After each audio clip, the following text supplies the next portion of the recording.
I'll just show you how to replace the battery in a 2009 Mercedes Vito. These can be difficult. First of all, the actual key fob, the actual key slides out. When you get a load, when it's been in your pocket, especially if these are mostly vans, you need to just clean that bit out so you can slide that across. But even then it doesn't want to go. So be very, very careful. Don't be pressing it through your fingers. So like so, pull the key out.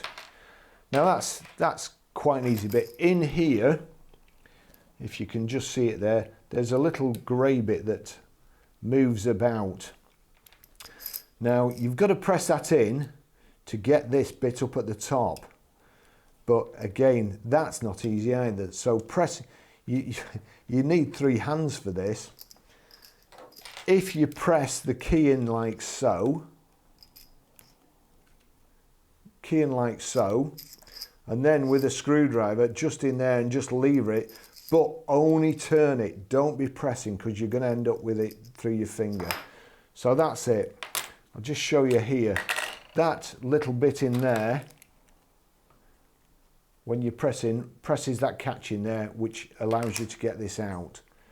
Then, well, just need to slide them out. Now there's 2 keys in here. Sorry, there's 2 batteries in there, not keys, and they are CR 2025s. They go back in reverse order, one first and then the other like so. Then, oops,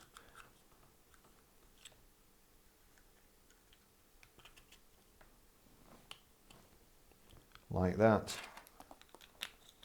and then your actual key blade back there. Just don't want to go because I'm getting, so that's it. They are tricky. The older they are, the trickier they are. They get grime and dirt in the little crevices, and also the bit that you need to undo the key. So that's it. That's how to do that.